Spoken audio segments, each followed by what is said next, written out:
Hello, my name is Paff, and today I would like to present my research proposal on food security in Ethiopia, developing a dynamic crop simulation model for Aragrostis teff.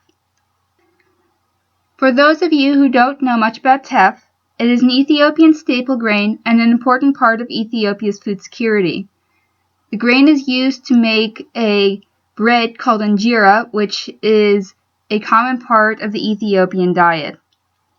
Teff is higher in protein than maize or sorghum, two common African cereals, and is therefore also an important source of protein for many people in Ethiopia. Teff does have lower yields than most common grains, but it is more resilient to water stress than other grains. This could be very important in the future, as it is predicted that climate change will cause increases in temperatures. This in turn will increase rates of evapotranspiration and cause more frequent heat and water stress. Dynamic crop modeling is an important method for evaluating crop management strategies and for assessing the impact of climate change on crop yields. There's currently only one model that has been adapted for teff. This is the FAO's aquacrop model. And while aquacrop is very useful for water limiting situations, it does not account for nitrogen and its growth limiting effects. In Ethiopia, nitrogen can be a significant limiting factor in growth yield. There are currently no comprehensive crop models for teff, as there are for more common staple crops such as maize or wheat. The Decision Support System for Agrotechnology Transfer, or DSAT, is a crop modeling platform that simulates crop growth, development, and yield as a function of the soil-plant atmosphere dynamics, including water and nitrogen dynamics. The goal of my research is to use relevant environmental and plant growth data from field experiments in Ethiopia to develop algorithms and parameters for a teff growth model within the DSAT platform.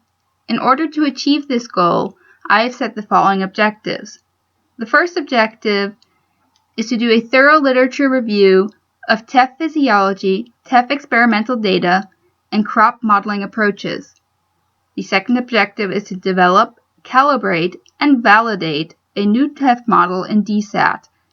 This model will include estimations for grain protein levels, which can be used to determine the nutritional value of the grain. The third objective is to explore the potential of teff production and the nutritional value of teff in Ethiopia and Africa, considering seasonal, soil, and management variability. The final objective is to explore the potential of teff and the nutritional potential of teff across Ethiopia as an alternative for wheat under future climate change scenarios. Wheat is another staple crop in Ethiopia, but it is vulnerable to climate change. In order to create my model, I will need a lot of data. I plan to get my data from both published sources and from institutional research. My published sources will come from general published literature and peer-reviewed journals, and the institutions that I would want to collaborate with for data include U.S. Center for African Studies, the Food and Agriculture Organization, the Ethiopian Ministry of Agriculture, the Ethiopian Institute of Agricultural Research, and the U.S. Department of Agriculture's National Institute of Food and Agriculture. The benefits of this research will be helpful for not only the scientific community, but also the policy-making community. A teff model can be used to find new locations across the globe that could benefit from teff cultivation. The scientific community could examine the effects of specific environmental factors, such as water or nitrogen supply, and various climate variability or change scenarios on teff yields and on the nutritional value of teff grain.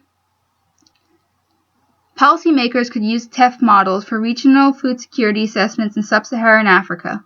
They could also use the model to virtually test new agricultural policies before implementing them. Because of the many benefits of a teff model, I believe that this research is useful not only for the scientific community or as an academic exercise, but also for improving food security and the lives of people in Ethiopia. Thank you very much. Here are my sources. Have a nice day.